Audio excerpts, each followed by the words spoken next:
Hi, Eden Koz, your host, bringing along my company, Just Be, and we are about to take a spiritual boom. We are at an unprecedented time in human history where we are transitioning from 3D to 5D within the great spiritual awakening. This video and audio podcast is the place for you to find your truth beyond politics, your sovereignty, your voice. Let's kick up your vibration now. By the way, each episode ends with the Just Be practice to do just that. P.S. Just to know a little bit more about me, I'm a psychological empath, meditation master, dimensional healer, all the things to help you within this ascension. To learn more about me, visit me at EdenJustBe.com. And let's get this party started. Just Be Spiritual Boom podcast in association with the Grassroots Warriors Network. And I'm going to give some gratitude for a moment. Thank you so much for letting me be on that channel and that network. It's such a good thing. So if you want to check out the Grassroots Warriors Network, it's on Rumble. It includes me and a whole bunch of other co-anchors delivering the truth, from political truth to spiritual truth, any kind of truth you can imagine. Greatest hits. I'm going to take a breath. Greatest hits, number 11. This is unbelievable. 13 guests from all over the world, featuring the likes of Marisa, Acocella, Jenny Lee, Pia and Cullen, and more. And this, as I was going through the clips, this is a little bit of a controversial one. So get ready. Hold on to your hats. In the show, we talk about Ruth Bader, Inner Earth beings, looking at alopecia hair loss from a spiritual lens and how you can alter it when you go to the root cause, which is the case with so many illnesses or diseases, anything. You can heal anything. We go also into the raw meat diet, high meats, cell phones, and teens, with phones being an extension of their hand, to retaining seed, orgasms, breatharians, NPC, and clones. What's going on with the children? This is a tough one, but most of y'all know that there is some tough stuff going on right now. Spiritual teachings and paradigms that are radically changing. Beautiful taxes to Atlantis and sacred geometry. All right, so let's kick it off. Episode 189, we go right into Marisa, Acocella, awake woman, cartoonist, and best-selling author. Okay, can I go ahead and state this? Because this was really interesting, that he was a pharmacist. Is this correct? With a doctorate in nutrition. Is that right?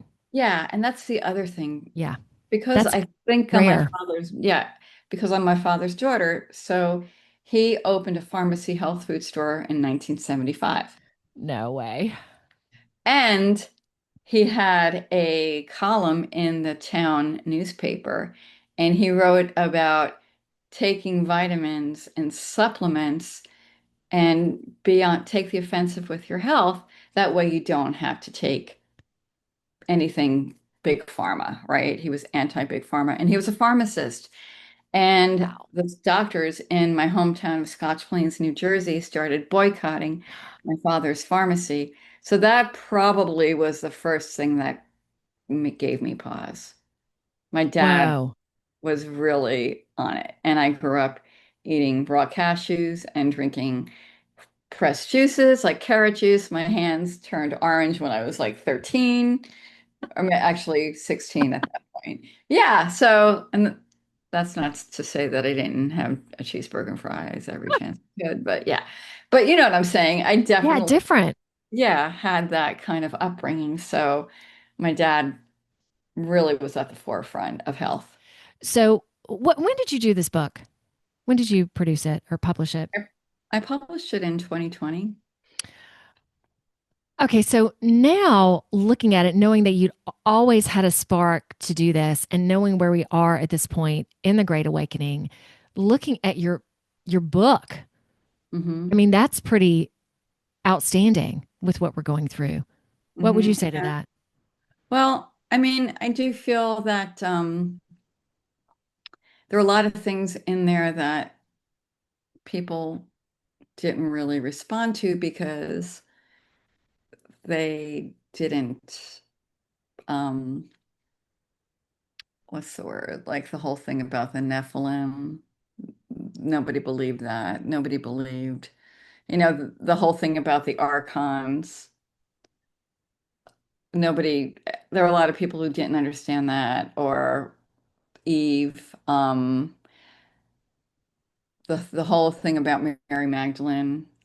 Um, and now people are really talking about her, which is great. Yeah.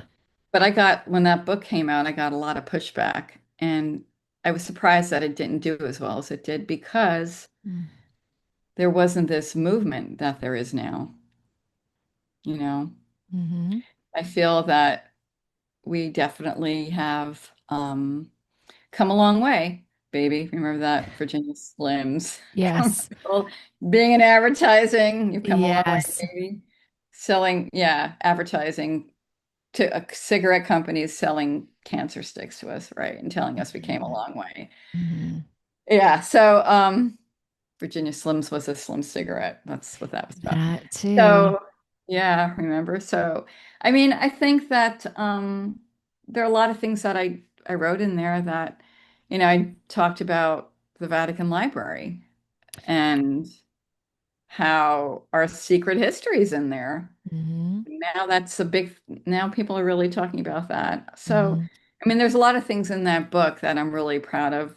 Some things I'm not so proud of, but Oh man. Okay. I'm curious about those. Yeah, you were kind of, I would say within your book too, kind of a whistleblower in a sense, like exposing things. I wanted to ask you this too. In my younger years, would have considered myself a feminist. that's Now, right. yeah, Yes. now that again, to me, that is a word about separation. It's Mhm. about now honoring men Mhm. and knowing that there are differences and cherishing those differences. Okay, but that doesn't mean that I'm diminished because of that. It Mhm. means that I can be stronger. You honor me, and also I can honor you. Yet, being this feminine, this creator right now, us being Mhm. women, so friggin' important. So we Mhm. are not going to be diminished. We are not going to, have our voice quieted. And then I saw someone doing a podcast lately about, how the American family is being demolished and that women, are meant to raise kids and be with their kids. But then a part of me looked at that too, going, I loved working.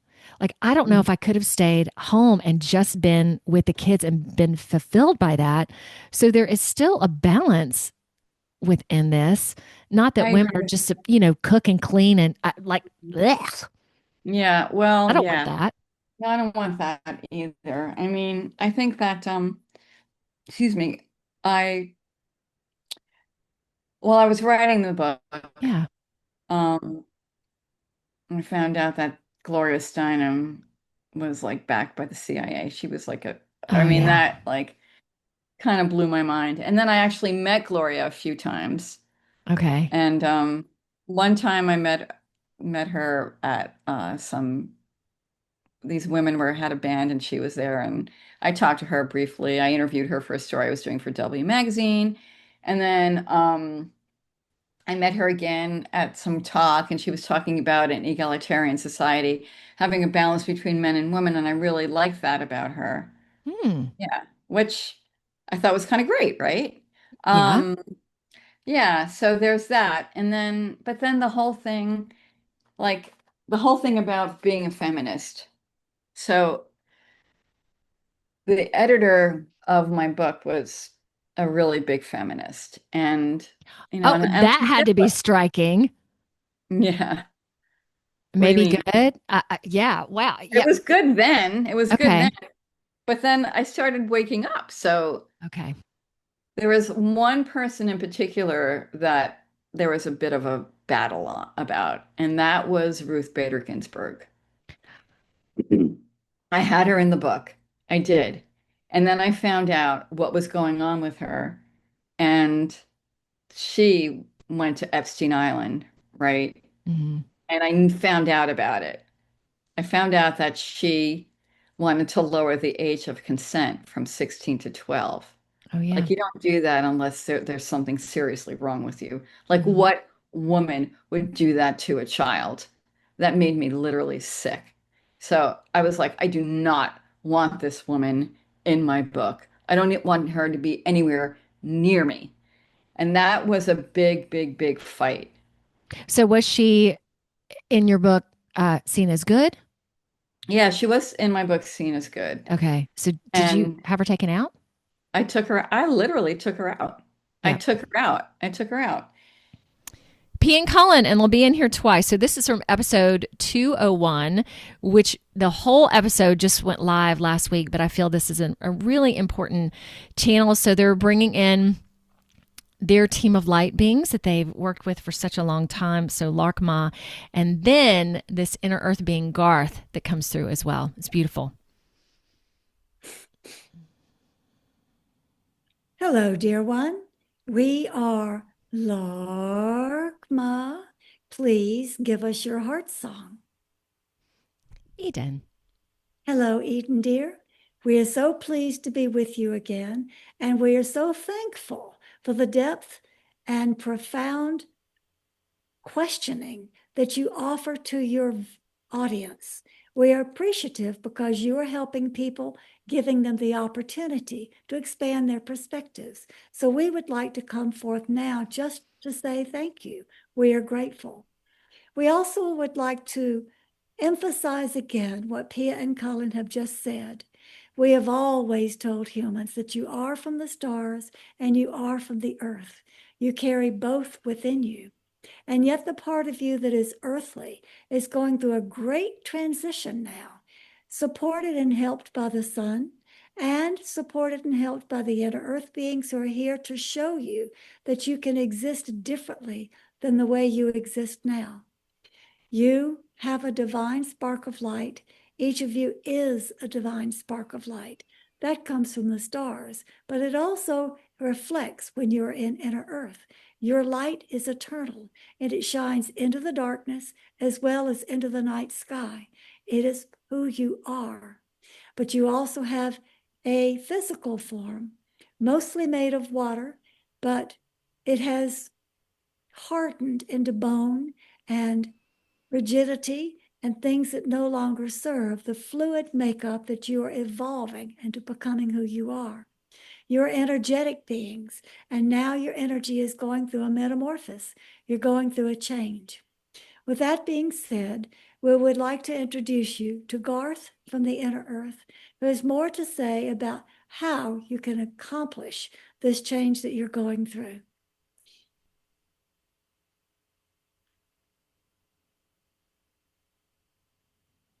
I'm Garth. I'm from the Inner Earth. I am your friend. I'm not here to frighten you. I'm here to support you and to help you. You are going through a big change in who you believe yourself to be and who you really are. Your cultures across your outer planet are encouraging you to turn towards technology and away from nature. I am here to tell you that the path of evolution is absolutely about going inward and about reconnecting with nature. Inward means going into your own heart and your own essence, and inward means going also into an awareness of the portals and pathways that open into the inner earth, where all the crystals live. This is because you're being guided to move into a liquid crystalline form. You are already liquid, as Larkma has spoken, but you also are moving into a crystalline form, which is the way that your light will shine and radiate with different fractal energies of varying colors as you approach being a rainbow body. So learning to respect Earth, learning how to interact with Earth, and learning how to respect your crystals is hugely important. Many, many people have crystal collections that they, and we're going to say this with rather harsh words, use to get what they want, use to meditate, use to heal. This is inappropriate, unrespectful or disrespectful treatment of the crystal kingdom, which has far more wisdom than humans do because crystals are older. The true way to respect and work with crystals is to speak with them and listen to them. Ask them, do you wish to go home with me before you make a purchase or pick one up off the ground? Ask them, do you wish to work with this meditation I'm doing? Do you wish to sit with me? Ask them, do you wish to work as I work with healing energies with this person or with myself? Ask the questions. It's only respectful to ask and then listen to the answers. This is supremely important for humans to learn, and you haven't quite learned that yet. So before you are allowed into the inner earth kingdoms, you must learn to respect the residents that are the supreme bright lights in the inner earth. The other thing that we would say to you is many humans visit sacred sites. They visit places in the UK. They visit Mount Shasta in the United States. They visit places that are famous like Machu Picchu in South America. But every time a human goes to a special place, they go to take. They go to receive. They want something special from that special place. It would be advisable for all of you to go to give back to the earth, for humans have been taking from the earth for far too long. You know this because you have had oil extracted, you have taken from minerals, you have taken from diamonds and emeralds and gemstones, you have taken from energy, you've taken from crystals to put into your watches and your computers. Your species has been full of take, take, take. If you wish to evolve, which I know everyone listening does, I would suggest to you that you practice giving back. Talk to the crystals. Talk to the earth herself. Ask, how can I give my love, my support, and my service? Because, and this is important, I recognize I am part of nature. I am part of you. How can I give in fair and equal exchange for all that you offer to me? This is a strong message for humanity, but it is also expressed through love. For we do love you very, very much here in the inner earth, and we are eager to watch your progression as you choose choices for the highest good of all, those who exist on the outer planes of the earth and those who exist on the inner planes of the earth. We are coming together at this time of purification and evolution and unity. So take our words to heart and know that we are speaking them through unconditional love for each and every one of you. I am Garth, and I will leave you now with love. And we are Larkma, saying thank you to Garth for his message, and thank you to each of you who is listening, who wishes to become a cosmic citizen, and who is doing your best to evolve into all you remember yourself to be. We love you. Good always.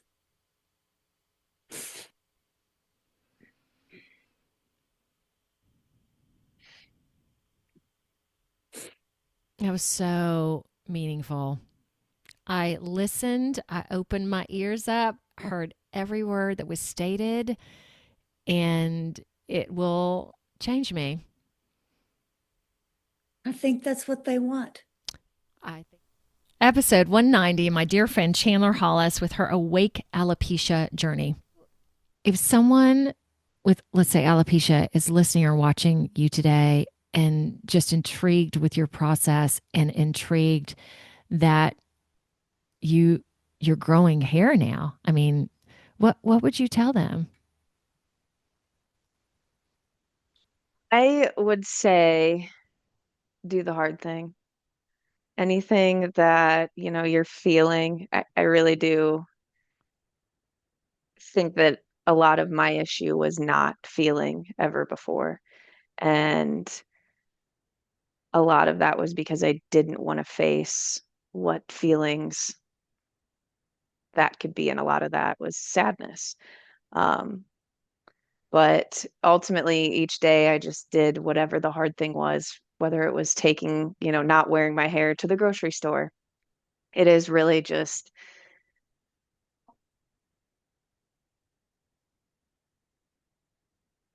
I'm a little lost on that one. Okay, let me see if I can assist with that. So doing the hard thing, are you stating doing the hard thing to not wearing a hair piece or a wig like that, or just it doesn't have to be that specifically? It could be using your voice at a time where you might not have used your voice. Or are you saying, hey, let's take the wigs off? What yeah, where are you within that? So really, really trying to tackle what hurts the most, and Okay. why. I think that's where I started, is my relationships hurt the most. And starting with those really opened up my heart, honestly. Raw Meat Eater, Weston Rowe, episode 192. Well, let's go into raw Raw meat? meat eating first. Yeah, what does that look like? What do you do? Yeah, we just basically just we eat a lot of red meat. So we'll buy like a whole grass-fed, non-vaccinated, no medications, nothing in there besides grass, cow, pastured cow. And we'll just eat it raw. We eat the whole thing raw. So we'll get it fresh. We'll eat fresh meat for about 3 weeks, and then the rest of it's frozen. And then we get all the organs and everything. We eat all the organs. We eat nose to tail. We eat everything from I'll eat everything from the eyeballs all the way down to the testicles off the animal. So we eat everything off the animal if we can get our hands on it. Sometimes it's really hard to get the certain glands, and it's also hard to get like certain organs like the brain. Okay, like so which organs, like I know liver has a strong taste. What else? Oh, kidney's super strong. I would imagine. Kidney's super strong. And spleen is a weird one because that's basically like a blood filter. Ooh, So it's almost like you're eating like a piece of coagulated blood. So that sounds great. it's really good for you. My baby loved it. Oh my God. I remember on one show you talked about after eating raw meat, just the vitality that you felt within your Hmm. body. Can you talk some about that? Yeah, it was totally it was a primal feel experience. It was like Okay. a primal surge of energy. Like I literally wanted to like howl like a wolf, and I did. It was the craziest experience, but yeah, it was super primal. So yeah, it was just it was like a mild euphoria, you know. Okay. I have to think about it now to describe it because now it's like I feel it almost every day. It's like the Oh my normal for God. me. That's so nice. But yeah, it's like a mild euphoria all the time. Like when you eat a meal, you don't get like bogged down or tired or anything like that. It just like elevates euphoria, and like there's certain foods that elevate it more than others. Like brain is a big one. Brain is like an instant mild euphoria. You almost feel like giddy. And so is like high meat when you get into fermented liver. Like I Hmm. start grinning as soon as I have the jar in my hand. It's got like this energy attached to it. That's why they call it high meat, because it makes you feel spiritually high because of the nutrient blast that you're getting from it. I imagine this snippet will be consistent through 2026, maybe a little bit longer, featuring episode 194, Carrie Daly. She's a high school teacher talking about the truth of teens and phones. In Ohio, and there are several states that have a statewide ban. Okay, we're going to go over this map in a little bit. So, several states that have a statewide ban on phones during school hours. There are several with pilot grant programs to limit phone usage. And then there are states that have guidelines on phone usage. So, is this right? In Ohio, starting in January 1st of 2026, there will be a statewide ban? Well, the Ohio is still going to operate under a guideline, Oh, but understood. schools were required in July of this year Okay. to report to the state what their plan was to ban phones during instructional time or during the school day. Okay. And During so each instructional school was time. was required to come up with their plan and submit that to the state. Okay. So it doesn't have to go into effect though until January 1st. Okay. And the big thing is y'all have put yours in effect at the beginning of school, where some schools are going to start doing theirs halfway through the school year. Mhm. Yes. Oh my gosh. Yes. Okay. Let's go into phones. We already talked about Ohio, the new legislation that has been passed, and I'm going to put up this map that Carrie provided. Oh gosh, I put the date here somewhere. It's recent from Newsweek. That it shows the United States in terms of who has implemented a statewide ban, who is in a pilot program, who has guidelines, and they're color coded. At some points under like brain scans, like you actually to some point have young people today that feel like the phone is an actual extension of their physical body. And so it was norm for me, having done the research, to tell a student, I understand. It feels like we've literally cut your hand off, doesn't it? And for them to be like, yeah, it hurts me. It physically hurts me. I'm like, I understand. It's because. Okay. Can we stop just a moment? Yeah, no, I said, yeah, I know Jeez. that's wild. Wild. Oh my gosh, that this is what it's come to. Okay. For those listening or watching, I mean, this is a moment of truth. Okay, Carrie, please tell us more. And so I think it's important for parents. I mean, anyone that's working with young people, right? Parents, teachers, and, anyone in the community that's working with young folk to realize that this is a big ask, because the younger that brain had that phone, that smartphone or that tablet, the more hardwired this has now become. Master Nick Eagle. Okay, this is where we start getting into sexual stuff the next 2 episodes. So 195, let me say it again. Master Nick Eagle, Gigolo to Guru. So where are you now with your sexuality? I teach to retain the seed. Mm-hmm. This is a sacred practice that we take way too lightly. Yep. Way too lightly. And I retain my seed. I don't. For a long time, I listened. Science steered, after this awakening, science was still steering me wrong in a couple things with the diet. And, the studies are showing that you should ejaculate once a month, so I was doing that for a while, or you get prostate cancer. I'm now in tune. I don't lose my seed anymore. It's unnecessary.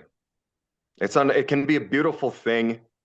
It can be a beautiful thing, but it takes so much from you. The goal is to operate at the highest levels.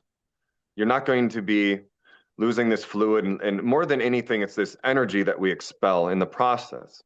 This is the energy that creates life. If you're losing this energy often, you're just destroying yourself in every way. We're taught that it's a way to relax. It's a way to relax because you're killing yourself. It's a way to die. This fluid, this energy, it activates us. I'm in my 40s now. When I was in my early 30s, I'm like, I don't know if I can do jujitsu anymore. I feel like I'm getting old. And now I'm like, I don't think I'm aging anymore. Discussion world's probably not ready for. I mean, I have a hyperbaric chamber. I do my own PRP. But all the practices that I've implemented, my mentality in retaining my seed, I don't feel myself. I don't ache. I don't hurt. I never feel like I'm getting old or aging. I want to compete again. I have I have that itch to compete again. I'm a Brazilian Jiu-Jitsu black belt. I competed for a long time. But the golden laws, I follow the golden laws too, and it's to take care of this body. And since my body feels so good and I don't have any injuries, I've healed everything,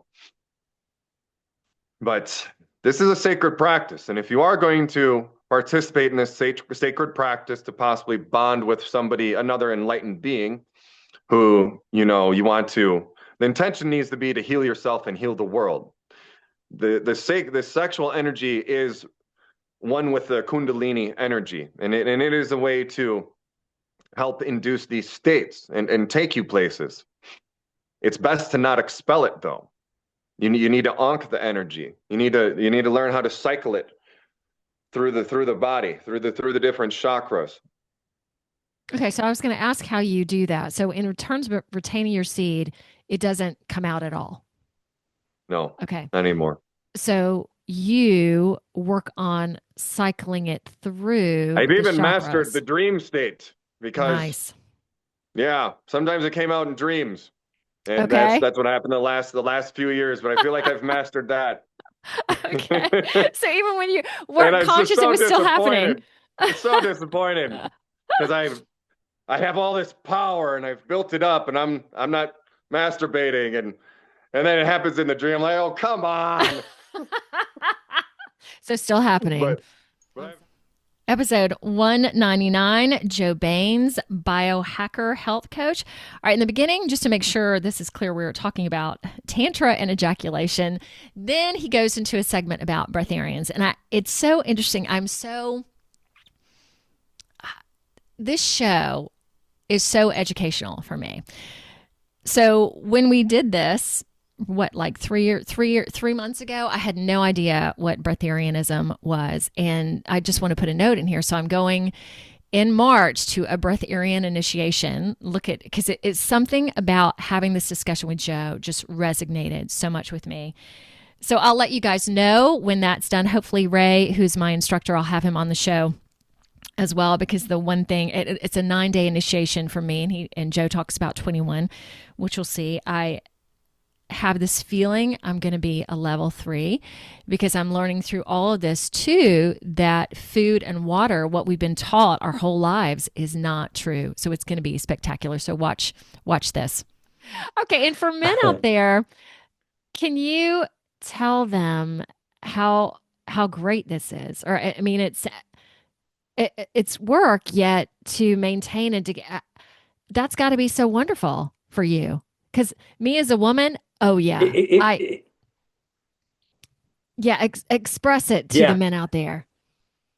So it's like the way I describe it when I talk to men about it is like a normal lovemaking session is like a 1 or 2 out of 10, whereas this is it's like a 8, 9, 10 out of 10. You're not limited. Yeah, you're not limited by the that you're going to orgasm or ejaculate, because that doesn't happen. And so you can just keep going, and the women can just keep. And I didn't know, right? For most of my life, I didn't know. Yeah, It takes like a woman at least half an hour to just even warm up, right? I didn't know, right? And so my ex-wife must have been so frustrated. Do you know, like when I was married to her? I think you did. Is 21 days the longest that you've done? Yes, 21 is the longest one I've done. Yeah. How? Because I've done 7, and that's the longest I've done. What was 20? Was it just water? Just only water, yeah. Only water. So you've heard of breatharians, right? Breatharians, no. Give me lots of things. Breatharians. So breatharians are people who live off prana energy. So they don't eat. Right. So I've not heard there's of these that people in the world. Okay. So there's these people in the world, and I think there's only like a few thousand or 10,000 or something. There's not many of them, right? There's different levels of breatharians. There's a few hundred who don't eat or drink, right? There's one of them on YouTube, but and so I went and they run a retreat, a 21-day retreat where they teach your body how to be breatharian, as in just to live off prana energy. And so I traveled to Rome, to Italy, because there's a big farm south of Rome, sorry, on the mountains, which is like it's a disused farm, and it's used by breatharians. It's like for retreats and things like that. So I went and spent 21 days with them to see if my body would become breatharian, like not need food or water. It didn't. But when I was on that course, there was about 21, 22, 23 people on it. And I think there's 2 or 3 of them became breatharians. And then the way they test it is that on the 3rd week, so they weigh you and take your blood pressure and your heart rate every day. So it's like every day we did that. And on the last week, and also your weight. And on the last week, so the first 2 weeks, your weight is going to be dropping, right? Because all you do is drinking water. But when your body becomes a breatharian body, then what happens is you stop losing weight. So even when you don't eat, your weight stabilizes and it doesn't change. So that's how they tell if you become breatharian. Because you're then getting nutrition from somewhere, right? Yeah. Well, I know. My most watched episode ever on YouTube, episode 197, Jenny Lee Sear. The second part of our interview goes into depth with the children. Okay. And in watching some shows with you, I guess I didn't realize the volume of people that are NPCs. Yeah, can you go into that even more? This is the thing with NPCs, they have no empathy and no sympathy. Mm-hmm. That's why when we talk about the children, they don't reside in it. They have no soul connection to that. It's a program. And when you push ideas that are outside the box, outside the program with them, they kind of dysfunction, they shut down, and they repeat the same program that they know. You kind of know that, you kind of feel that. And then when you reside in a question that they cannot answer, they really look confused of how to reply to that. So that free spirit of free thinking, you can kind of tell it's not there. They are trying to pull from a program. And when you're really elaborate on details and information, they shut down.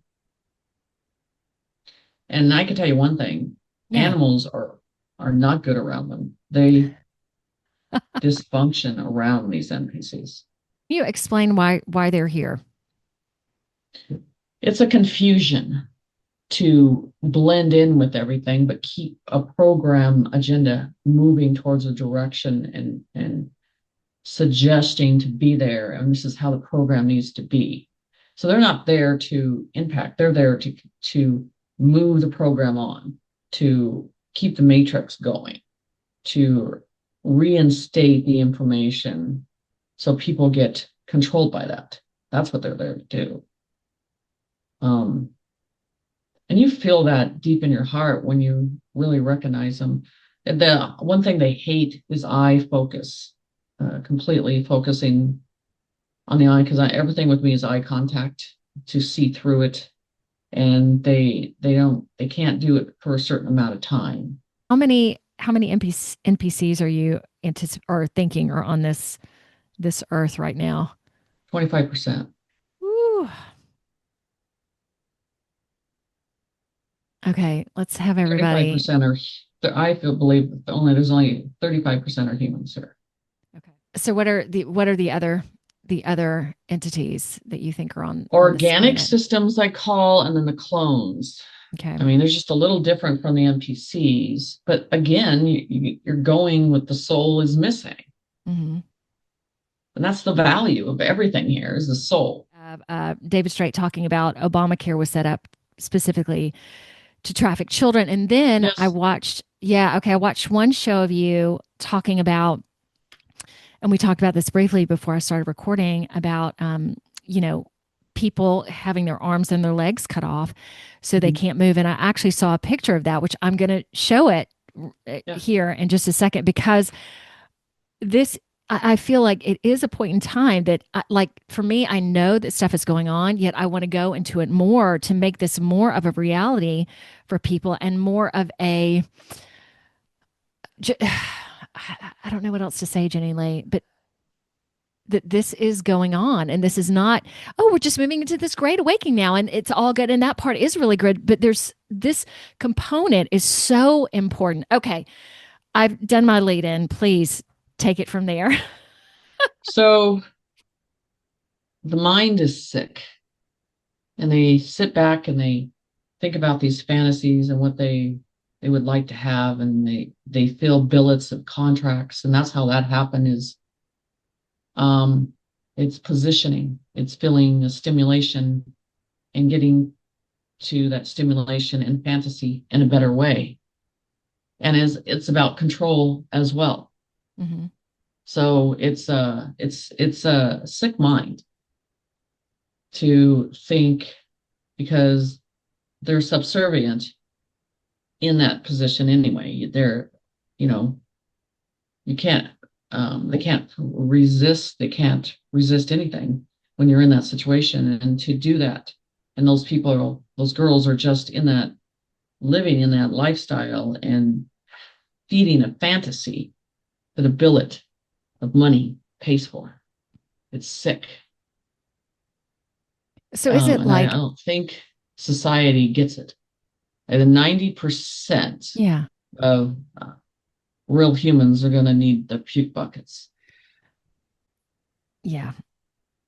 So my hope today is to go ahead and get some of that out. Okay, so tell me your feelings. Okay, so the movie Monsters Inc., the Disney movies, is true in a sense, like children's fears and adrenochrome. And so is it, all right, reptilian sucking the energy, like, and greed, and yeah. So what are all the different components? Are there multitude of reptilian components? is just there to create havoc and cause problems. And I think they're very envy of the soul that we have. They're very envy of that. And there's only a limitation they can get to, and they're limited, and they'll never be at that step greater than that. That's why I always tell them to always go down into the hole that they came in, because they're never going to be better.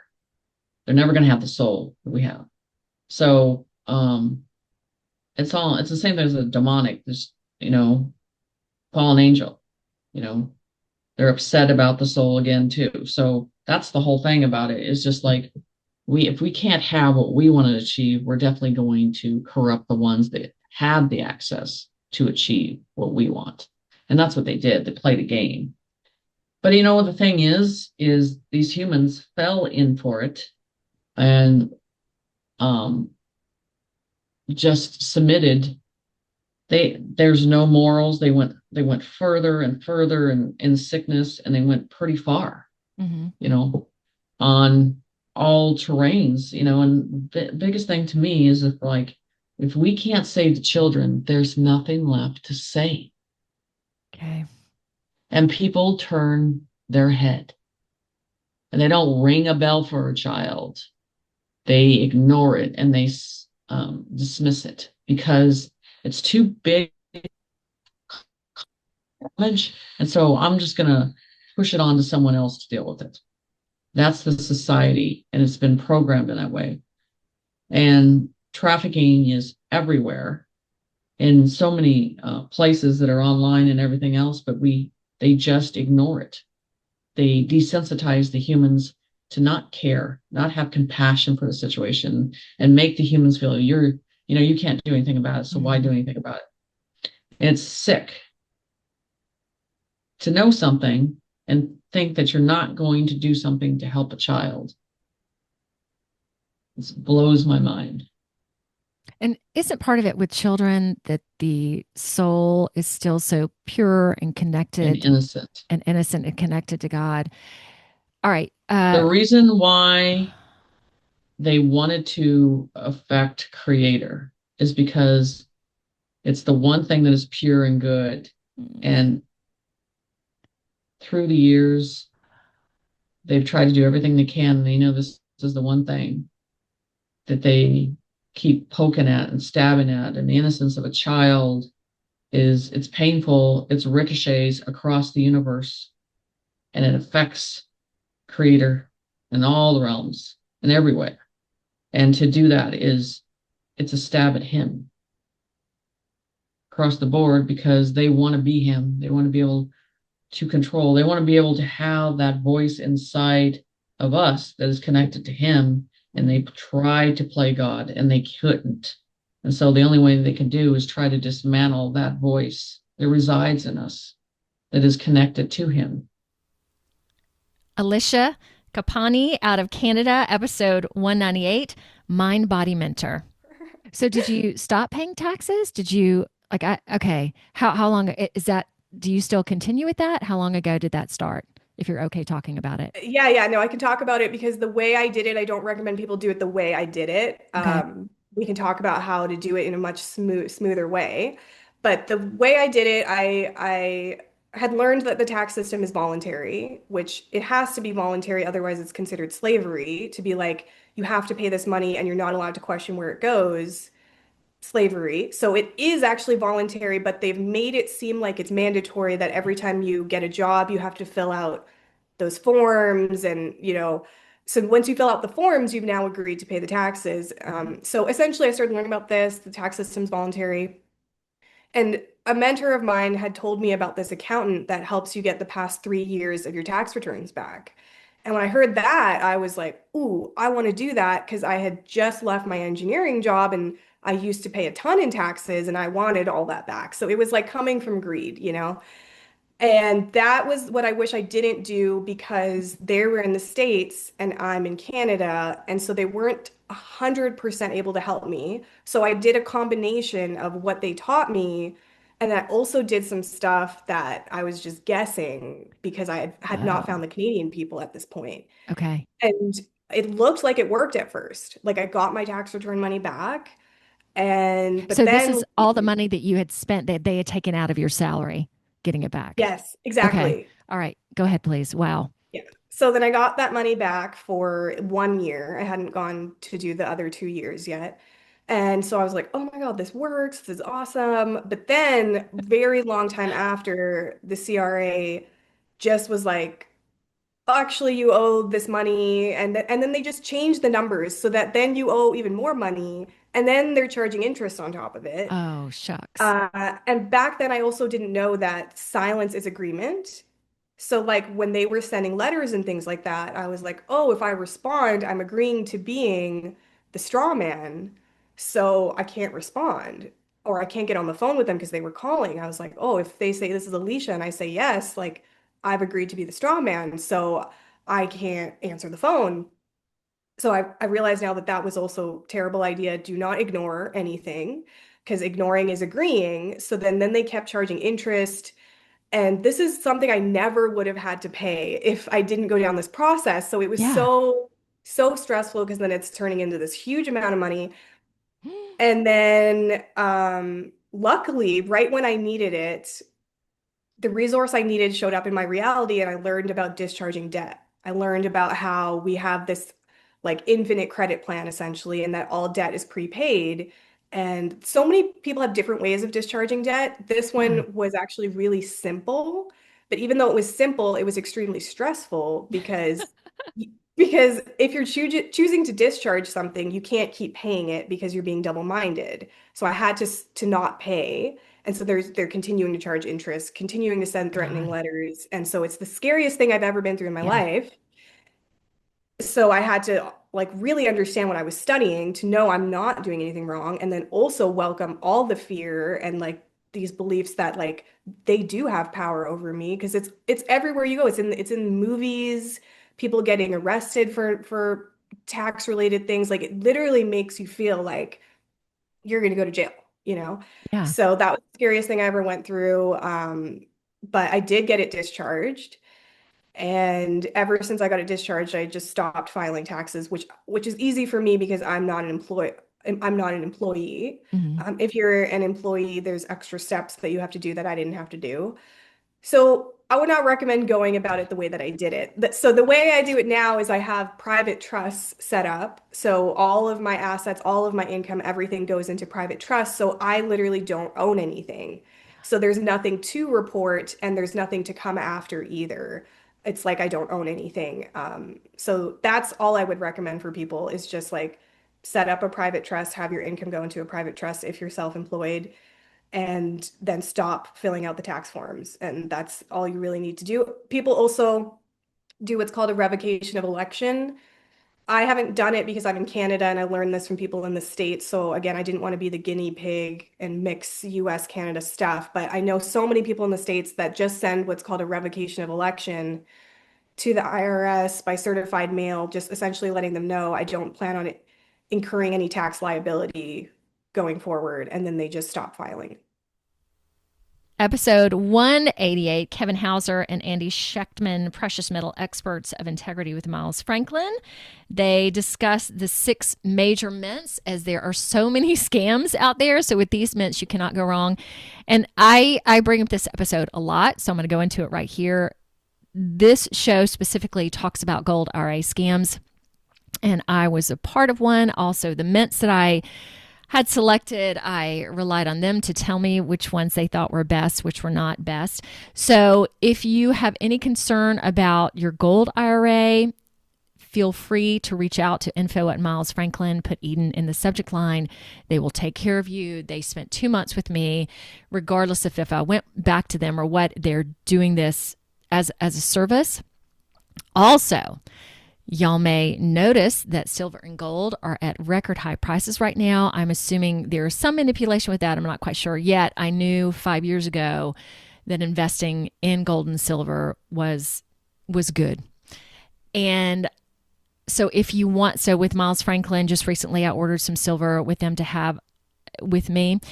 You don't have to also order some of the freshest mints. There's also a place I go here locally where I get what's called junk silver, or silver that's not so pretty. Just, I think having it on hand is really good as well. Yeah, so watch these guys, and just because of my experience with them, I really trust them and really do believe they have integrity, which is we're finding more and more of this world as truths are being uncovered. I don't know about you guys too. I'm just going to mention here, there are so many mirrors for me this week to get through, and hopefully writing them very well. So I hope you are too. All right, on with the show. There's 6 major mints in the world. Thank you. United States Mint, United States Mint, the Royal Canadian Mint, the Australian Perth Mint, the Austrian Mint, the South African Rand Mint, and the UK Mint. The 1 ounce coins, both gold and silver from those mints, is the same thing as Pepsi, Coke, Sprite, 7-Up, Dr. Pepper, A&W, Ripper. You may not like the taste of one versus the other, but they all drink the same if you're dying of thirst with a hamburger in your hand. So, and I would say this, the American Eagle, gold and silver, there's also the American Gold Buffalo, though they don't make silver buffalo. The Royal Canadian Mint Maple Leaf, the Australian Kangaroo, the South African Krugerrand, the United Kingdom Britannia, and the Austrian Vienna Philharmonic. Those coins are synonymous with vanilla ice cream. They are widely understood and accepted, sight unseen by every single major company in the United States without any subjectivity at all. The difference in price. Again, my darlings, my only regulars on the show, episode 200, Pia and Cullen. I was in a galactical class using the Akashic Records, and I loved it because I learned so much, yet I couldn't access the records like everybody else could. And I'm like, what's wrong with me? Why can't I do that? I've been doing this spiritual work for years. And I remember talking to the teacher at one point. She's like, oh, there's part of you that must be closed. I'm like, no, everything's wide open. I'm good to go. So I found out a couple months after that, I had someone on the show about the Akashic Records are more 3D, that we are leaving them, going into the 5D world, and everything with my body just shuddered, because it wasn't that I was wrong or I couldn't do something. I just, from my perception, wasn't supposed to go there. And I know there are so many people that are Akashic Records practitioners. And so I know this, even just saying this is like, Eden, what are you putting out there into the world? Yet I feel that there are so many other things exactly like this in terms of our DNA increasing, in terms of more chakras coming online. Not that other ones are going offline, but it's just the configuration is different. Spiritual contracts going away. All right, what would y'all add to that in terms of why don't we start with astrology, since that is one of your wheelhouses? That's a great place to start, but I want to add one thing before that. Please do. And that is, we mentioned flexibility and being able to step outside of paradigms that we believe or think are the right path or the right structure or whatever. One thing I really, really value about LARTMA's guidance is they always tell everybody, don't believe us, trust in your own heart. Trust yourself. Because they want us to step outside of the paradigm of listening to outside influences to tell us what to do, and begin to recognize that we are directly connected to source in our own hearts. So that's, for me, that's the ground starting place. Before we launch into the subject of astrology, I'd like to say one other thing that's connected to what you just brought up, Eden. Yeah. Every paradigm, every system was either invented or began its infancy in a certain energy. Energies change. Yeah. Energies are not static. The old saying that the only constant in the universe is change is an absolute truism. It's a fact. So all of the lineages of all of these ancient practices. And here I could be stepping on many people's toes by bringing this up, as you just did, actually.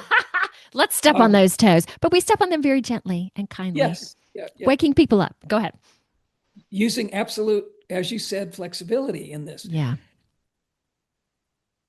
The energies today are completely different than the energies in which many of these paradigms were begun.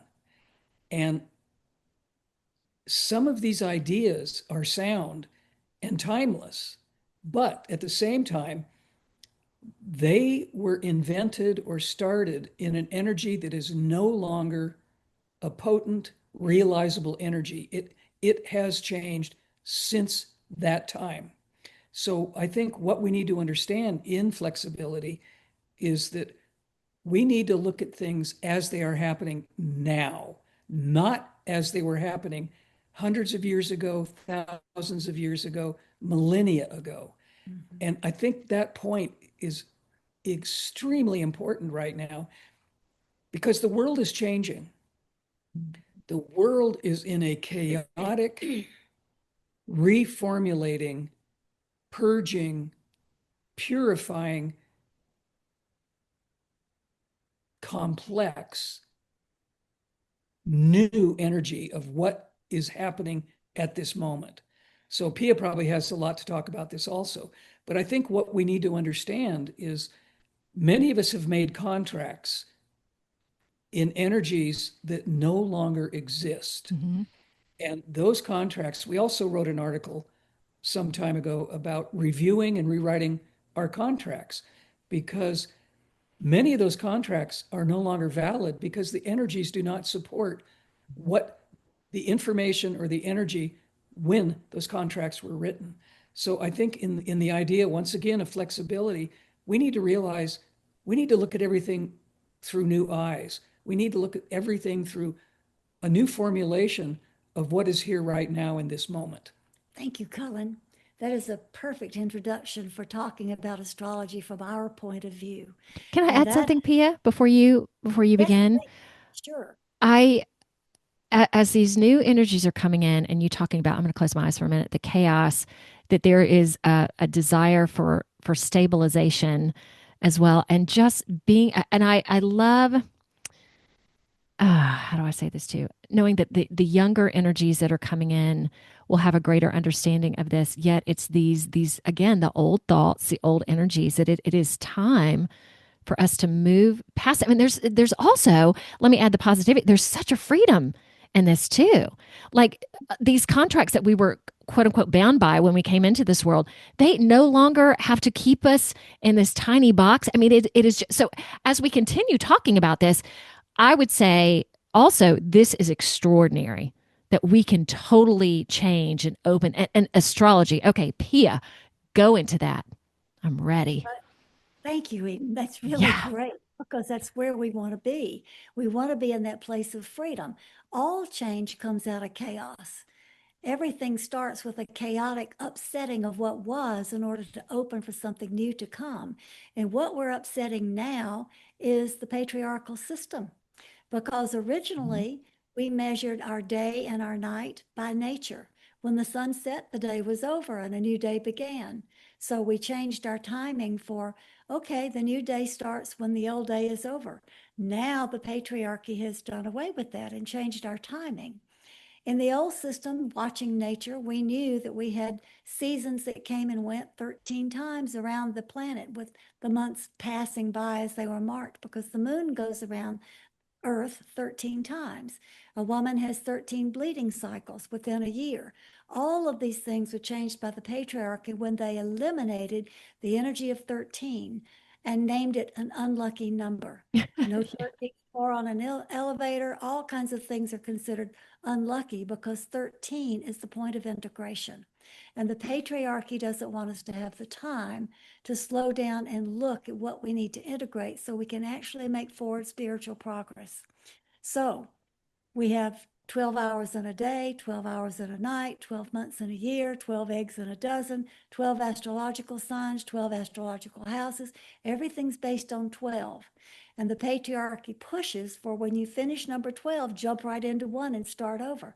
No time for integrating what you've learned. It's unrealistic to believe that anybody's new day on this earth starts at midnight in the middle of the night. It's unrealistic to believe that the true timing of how many months we have in a year has to be adjusted every 4 years to make it come back in alignment with nature.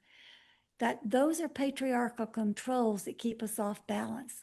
The thing that I love about Pleiadian Earth Energy Astrology, thank you, Larkma, for giving this to the world, is that it puts us back in harmony with nature.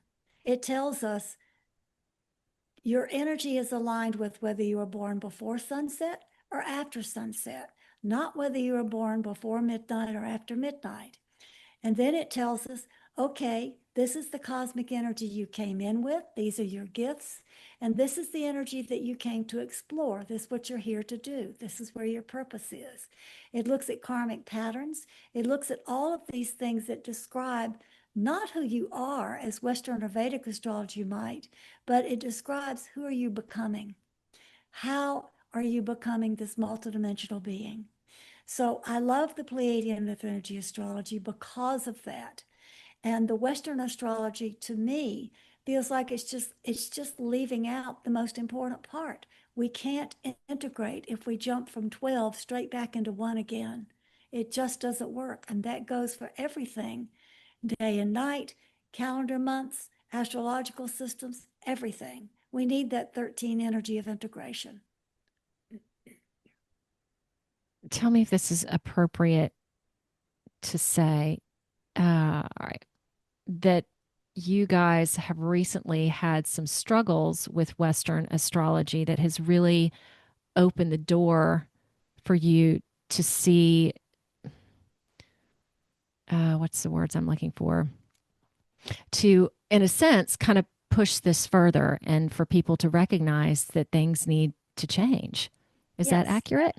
That is absolutely accurate, because there's 2 things going on. We had a deepening of our awareness that if you measure location, activity, timing, anything on Western astrology without that energy of 13, it's out of alignment, because we've been moving consciously towards trying to become more conscious citizens, but unconsciously we've been moving in step with this patriarchal system of it only goes to 12 and then start over. So all the astrological markers, in our opinion, are off. In addition to that, the Earth is spinning at a faster rate. So the ley lines on the planet, the energies that are aligned with certain places on the planet, aren't aligned with that system of 12 any longer. They never really were, but they're really out of alignment now. And we had personal experiences that pointed that out to us, and are trying to discover where on this planet is our right place to be right now. Yes. In terms of, let me see how to ask this question too. In terms of asking, okay, let's say in terms of asking spiritual people, okay, so no, there are lots of people that are Akashic Records readers. There are a lot of people that are Western astrologers, and asking them to change, to look at things differently, to open, and not saying that the work that they're doing is wrong per se, but just to shift. How could we ask them to be flexible, to open the door, to consider new options? What would y'all suggest? Well, I think that's a really profound question.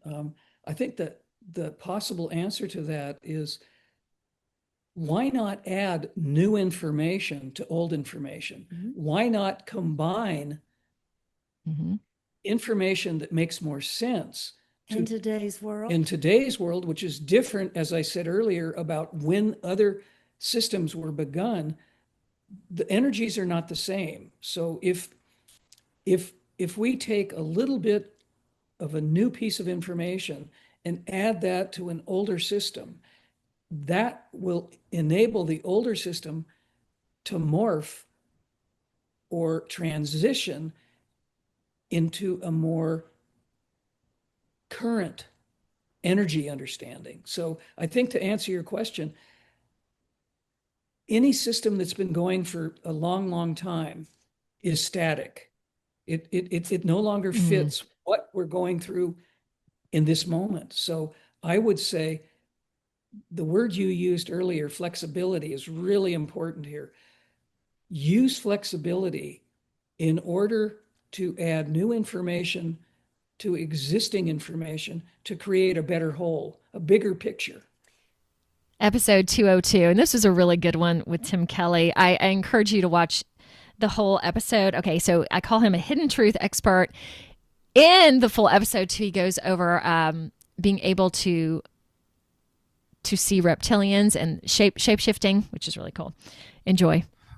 In relation to Atlantis, I realized that with a lot of the information that people have been presented with, there could be plenty of confusion. Some people believe that Atlantis is a myth. It's just an allegory. It never actually existed. Then they place it all over planet Earth, and some people are trying to place it on another planet. But no, all my research converges on a very clear idea that Atlantis was a continent that existed in the Atlantic Ocean. It is referenced not only by Plato, but by multiple sources, including Crantor, Diodorus of Sicily. There's a Roman sophist, Elian, citing an unnamed Greek historian who stated that the residents of Atlantis lived on an island surrounded by water, that they had twice our height and days, meaning that they stood, generally speaking, twice as tall and lived twice as long as the average human being.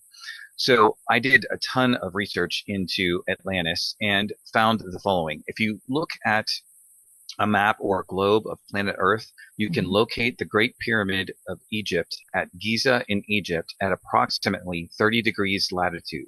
And if you go exactly 90 degrees west of Giza, at a point where a hypothetical cube could be inserted into the sphere of the Earth, where would its corners touch? One such location is the Great Pyramid of Giza. Another such location would be the Bermuda Triangle. And that is exactly where I believe Poseidonis, the capital of Atlantis, was located. So what did Plato tell us in his dialogues about Atlantis? He said that a god named Poseidon mated with a mortal woman named Cleito and gave birth to 10 twins. These 10 twins are named, the first of which is Atlas. These 10 twins, in turn, mated with 7 women, known as the Pleiades, interestingly enough. And from them came a bloodline of demigods. Now, it is my contention that these demigods led to Cro-Magnon man, who suddenly appears in the fossil record of planet Earth at approximately 30,000 BC. And now we know from tribes that exist to this day, such as the Guanches and the Berbers, who have close ties to the Azores and the Canary Islands, which are remnants of Atlantis. These beings had blonde hair and blue eyes. So what we are led to eventually is that the god described by Plato, Poseidon, was probably not a god and was probably a Pleiadian with blonde hair and blue eyes. And most of the Pleiadians apparently had gold or blonde hair, blue eyes, fair skin, stood very tall, very beautiful. And they came here to enlighten us and protect us from threats that they were well aware existed. Now, why would they be aware that these threats existed? Between Mars and Jupiter is located an asteroid belt. Now, some people have theories as to what that asteroid belt is or why it's there, but the best theory appears to be that that was once a planet that orbited between Mars and Jupiter and was destroyed in a cosmic war. Now, who fought that cosmic war? It appears as if the darkest forces in this entire cosmos derive from the Draco constellation, a reptilian group of people who are predators.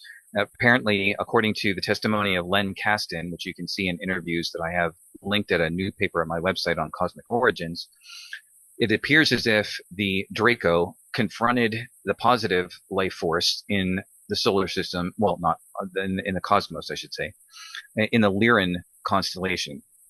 According to Kasten, they destroyed 3 planets and millions of lives were lost. So at that point, the universe had been introduced to the strongest force of negativity that there was, and conflicts then ensued throughout the entire cosmos. And people began to flee these conflicts because they didn't want to fight. So one such group appears to have been a group from the star system of Sirius, who settled on this planet that used to exist between Mars and Jupiter. And they were trying to find their way, probably much like humans, although they were not necessarily very human. So far as I can tell, they were amphibious, they had blue skin, they had elongated skulls, they had tails like a fish, but they were still intelligent and still trying to optimize their own civilization to the best of their ability. Mm-hmm. Then it appears a group from Orion, allied to the Draco, showed up, tried to turn this planet, which is called by different names in the literature. It's sometimes called Tiamat, Phaeton, Maldek. But they tried to turn the Maldekians more towards the dark side, and then the Pleiadians showed up, trying to encourage people more to the positive side. Yeah. The story goes, according to a Y-Files episode, that they reached a point of artificial intelligence starting to take everything over, and they began to get very upset with this. And the Syrians started to rebel and started saying, look, the artificial intelligence is going too far. We no longer want to associate with you. A conflict ensued and the planet was exploded. And so now we have debris going through our solar system. So I believe that the Pleiadians, who had shown up at Maldek trying to encourage people towards harmony, towards working with nature instead of working against it. Same thing here, eventually when conditions were right on planet Earth. I do believe that the Syrians came to this planet a long time ago and founded this civilizations known to us as Lemuria and Mu. Lemuria would have been located in the Indian Ocean, and Mu would be located in the Pacific Ocean. These civilizations eventually went under, but the Atlanteans, founded by the Pleiadians, came down trying to enlighten mankind. They are the only species who apparently looks just like us. So why do we look the way that we do? Because we look like them, because we were made in their image, and they were trying to guide us on the path to enlightenment. They had developed a 7-step program to do this, and the demigods apparently turned away from it when misled by shape-shifting reptilians who had infiltrated Atlantis. This story is reinforced by Len Kasten in interviews that I have linked at my website. But I have multiple sources that do sort of agree on the same general story. And for people who are curious, how much evidence do we have archaeologically that Atlantis was there? There's a book called Atlantis, the Eighth Continent by Charles Berlitz, and they have done some undersea exploration. Masonry walls have been found underneath the Atlantic Ocean. Okay, so yes, there was indeed a civilization that once existed in the Atlantic Ocean, and they had mastered, according to Edgar Cayce, an extremely sophisticated form of technology, which if we were to embrace that, we would have the path to freedom and spiritual enlightenment to this day. But the demigods did choose to turn away from this. They did choose to turn away from this. And as Plato describes in his dialogue, the 10 princes of Atlantis gathered in the capital of Atlantis. They sacrificed a bull. They threw its blood on a sacred pillar. They burned the bull. They ate part of the bull. These practices do not sound healthy to me. It seems quite clear that they had been introduced to devil worship practices, which include blood sacrifices. And we have been paying the price of that ever since. Eventually. And we're going to end with the Just Be practice, which the practice on each show, they're just incredible to see what everybody's going to bring to the audience. So this one is episode 193.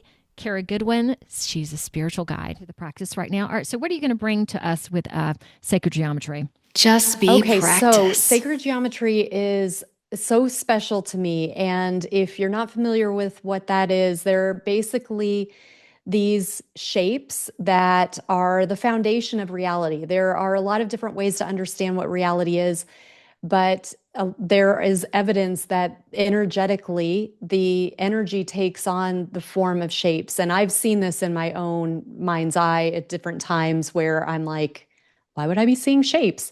But so anyway, the practice that I wanted to bring today is to do a little bit of research. If you're not familiar with sacred geometry, you can just do like a Google search and look at the images and see what images you're drawn to. So it might be the flower of life, the seed of life. It might be an icosahedron or a star tetrahedron, a cube. It might be a tesseract. There are all different kinds of geometries. And there's so much sacred geometry in nature too, like when you Yes. start Well, pulling up seashells and it's amazing. Okay. yes. So if you start to get into like the Fibonacci sequence or the golden ratio, you'll see, like you said, the seashells go spiraling galaxies, like I talked about earlier. They're all throughout nature. That's kind of a big joke, is like once you start to engage with sacred geometry, you start to recognize it in nature, you know, sunflowers and this pattern, it's everywhere. But what I like to draw it. So you could seek out instruction on drawing it. I actually do have like a recorded workshop that I did last year, I think it was, and I teach how to do it and a lot of background on it, why it's so powerful. But you can draw it if you want to, or you could just print it out or purchase a print of whatever appeals to you. But I like to do an open-eyed meditation with it. And I think that is one of the big possibilities with sacred geometry, a nice way to be able to take it in and just kind of let it work with your energy. You're working with it. If you're out in nature, you're getting it from an energetic level anyway, but it is a nice way to just, again, come into awareness with this foundational aspect of creation in this realm. And so you can just take your printout or your drawing or your print and kind of hold it up like eye level or have it displayed at eye level and let your gaze go soft.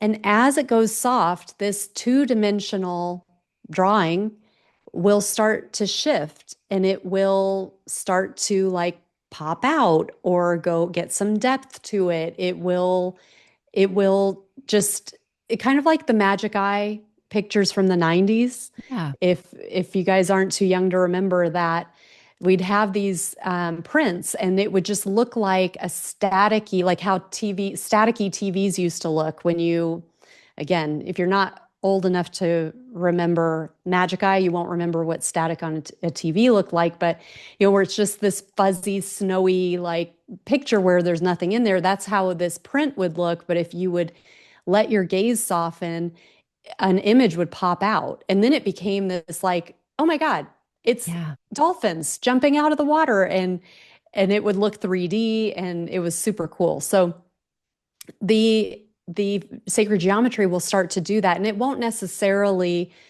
start to turn into something else, but it starts to kind of morph, and there is just magic there. So there's a certain geometry called the Sri Yantra. This is a big one in like the Himalayas area. And if you don't know those words, I'm pretty sure if you're listening to this, you would recognize it if you saw it. But I've done, for about 40 days in a row, plus or minus, I didn't actually keep track, but I know it was around 40 days. I was drawing one every day, and I would look at it with a soft gaze, and it would start to pop out, and it would morph to where all these nested triangles would start to have like corridors. Like it was like a different picture would start to pop out. And it even started infiltrating my dreams. And so it's mysterious. So I don't want to be too limiting in terms of like, do this and then this happens and this is why. And because it's like, I can explain it in 5 different ways, but it's way beyond our human capacity. So much is going on with it. So it's one of those things of like, my invitation would just be, just engage with it, look at it, let the gaze be soft, see what happens, and then just notice, like do that as a practice for a little while, like let yourself build up a cumulative effect, and then be your own living laboratory and notice what happens within your own life, what happens with your manifestations, what happens with your intentions, what happens with your dreams, what happens with your relationships, whatever it might be. What do you notice? Okay, I'm definitely going to do that today because I've always been drawn, but this is an area that I haven't explored. Hey, so thank you so much for that. All right, y'all, next week. Beep, beep.